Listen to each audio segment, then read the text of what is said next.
U.S. President Donald Trump began imposing tariffs on Canada, Mexico, and China, which swiftly escalated global tensions. Canada and Mexico faced steep tariffs, while China encountered even harsher ones on certain products. Then, Trump shifted his attention to Europe. European leaders planned to discuss Trump's latest tariff threats at a defense meeting in Brussels. Following his announcement, people worldwide feared a global trade war. Donald Trump, the UK is really out of line. We'll deal with them. But the European Union has taken advantage of us. This time, he specifically targeted the EU. Donald Trump, tariffs on the EU are coming soon. He also mentioned that the UK would have to address this issue for some time. These strong remarks sparked concerns across Europe. While EU leaders debated their response, French President Emmanuel Macron made a striking move of his own. Macron delivered a speech on tariffs that even Trump might not have anticipated. In this video, we'll analyze Macron's statements and how other EU nations reacted. But first, remember to subscribe, enable notifications, and give us a like to stay informed on our latest videos. Let's dive in. As EU leaders pushed for discussions in reaction to Trump's tariff threats, French President Emmanuel Macron surprised many with a firm statement. He declared that if the U.S. decided to impose tariffs on the EU, Europe would retaliate to safeguard its interests.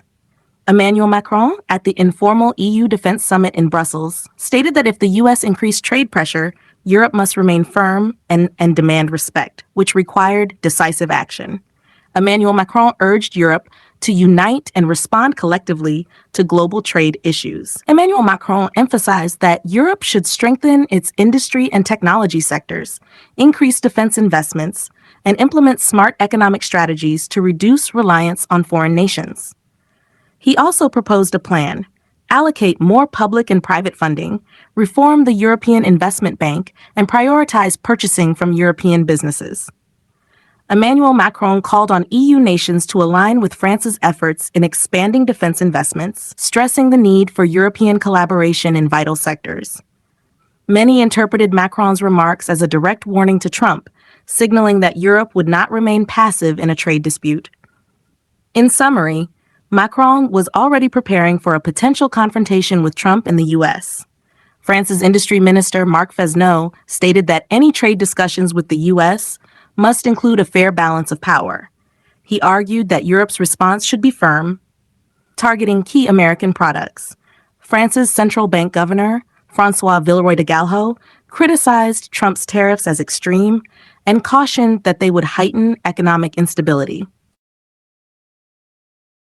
The EU leaders took the issue seriously and held further discussions. The EU's top foreign policy official, Josep Borrell, stated that no one wins in a trade war. European Council President Antonio Costa said EU nations agreed with NATO Secretary General Mark Rutte. A stronger European defense strengthens the partnership with the U.S. Mark Rutte explained that the U.S. sells significantly more military equipment to Europe than it imports. He argued that as European nations increase defense spending, the U.S. will profit more, giving Trump greater leverage in tariff negotiations.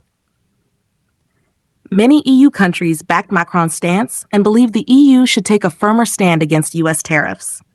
German Chancellor Olaf Scholz stated that the EU was strong enough to counter U.S. trade measures, but cooperation should remain the priority. Olaf Scholz: "We must do everything possible to stop these foolish and unnecessary trade wars." Polish Prime Minister Donald Tusk emphasized that Europe and the U.S. rely on each other, and a trade war would be a grave error, especially with rising threats from Russia and China. Danish Prime Minister Mette Frederiksen said Denmark typically avoids conflicts with allies, but if the Trump administration imposed severe tariffs on Europe, the response would be unified and resolute. Despite this, many EU leaders maintained that dialogue with the U.S. was preferable to confrontation. They believed negotiations were better than protectionism, which ultimately harms all parties involved. Irish Prime Minister Michael Martin stressed that both sides should collaborate on trade. Finnish Prime Minister Petteri Orpo warned that Russia posed the greatest threat to Europe.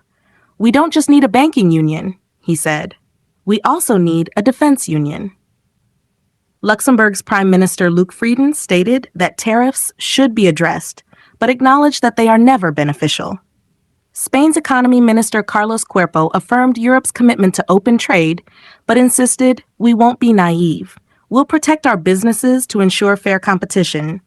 Most leaders supported Macron's position, but also agreed that dialogue remained the best course of action.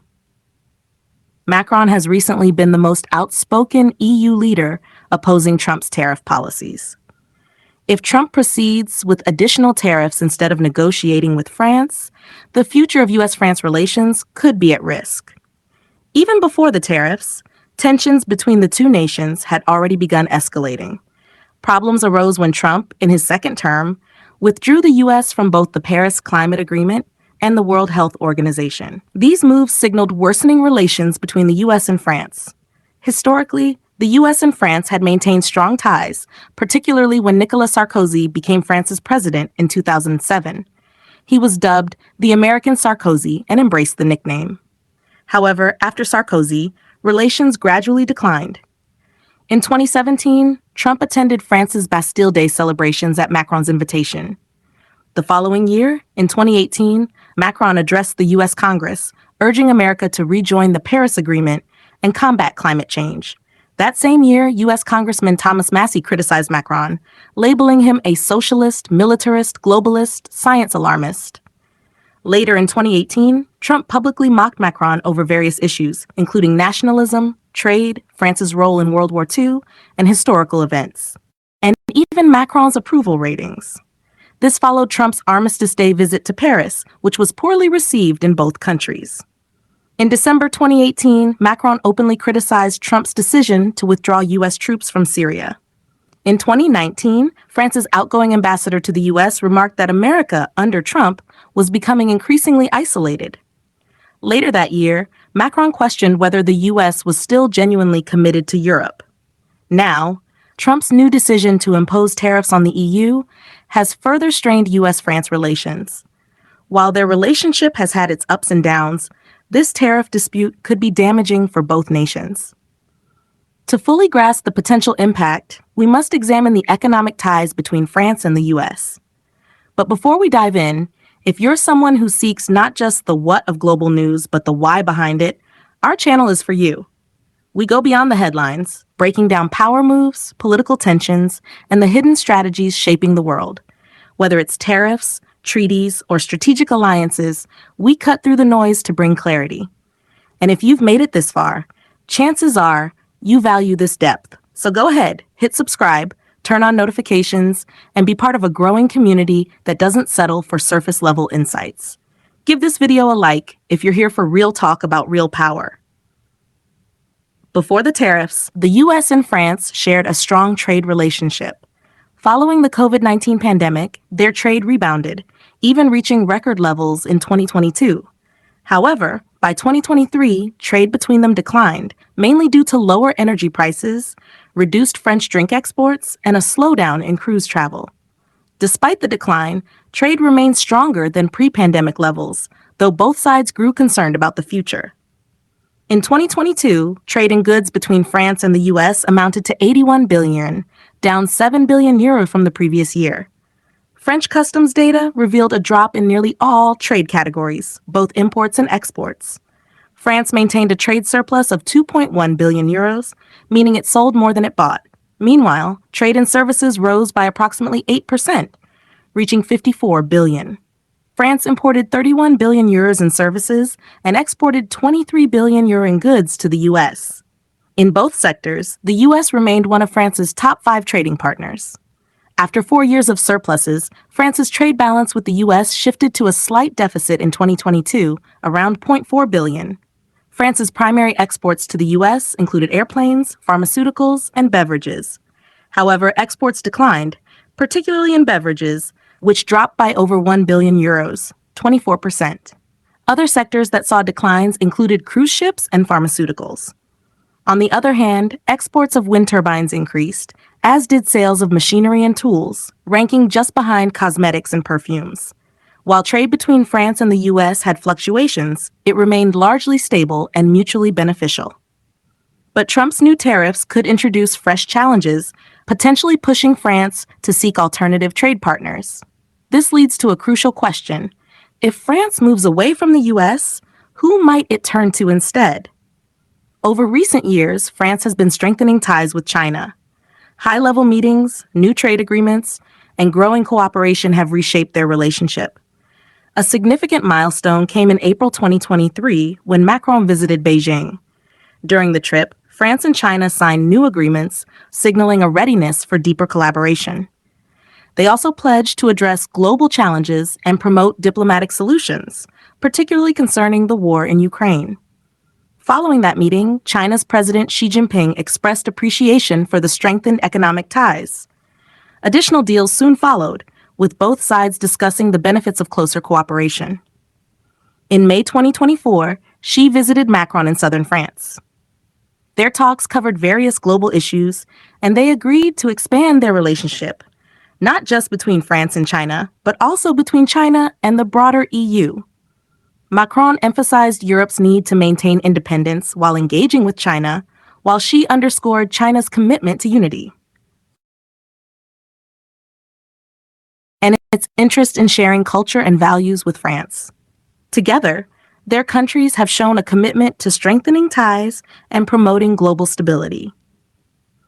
Recent developments indicate that France and China are becoming increasingly significant partners on the world stage. Their relationship dates back centuries.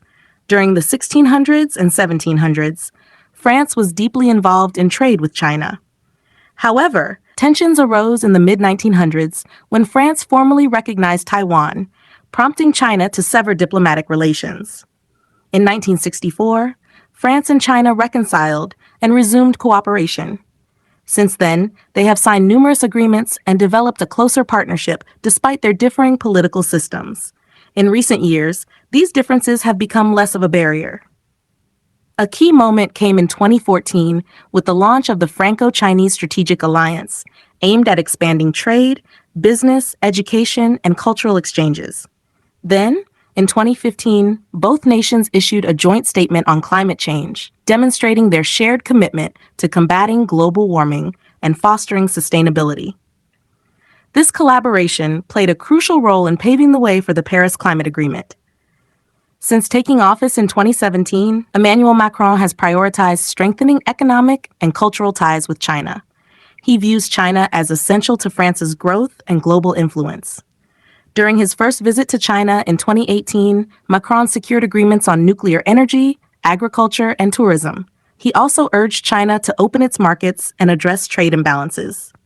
Even during challenging periods, such as the COVID-19 pandemic and France's early skepticism of China's Belt and Road Initiative, their relationship remained strong. By 2020, China had become the leading foreign investor in France. The two nations signed additional agreements on green finance, technology, and aviation. Trade between them has expanded rapidly. According to China's Ministry of Commerce, trade between France and China has increased 20-fold since they established formal ties. In 2022, trade volume reached $100 billion, making China France's largest trading partner outside the EU. Meanwhile, within the EU, France remains a crucial economic ally for China.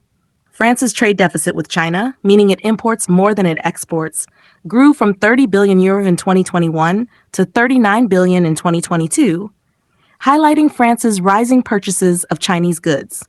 However, China is also increasing its imports from France. UN data suggests that Chinese demand for French products is beginning to rise, which could help balance trade relations in the future. France primarily imports electronics, machinery, energy components, furniture, and vehicles from China. All of this signals that France now has a viable alternative trade partner in China. With Trump increasing economic pressure on Europe through tariffs, Macron's latest firm stance suggests that France may shift even more of its trade toward China. This presents a significant challenge for both the US and the EU. That's why many experts argue that the US-EU tariff dispute should be resolved through dialogue and negotiation rather than economic retaliation. For now, the world will be watching to see which path they choose.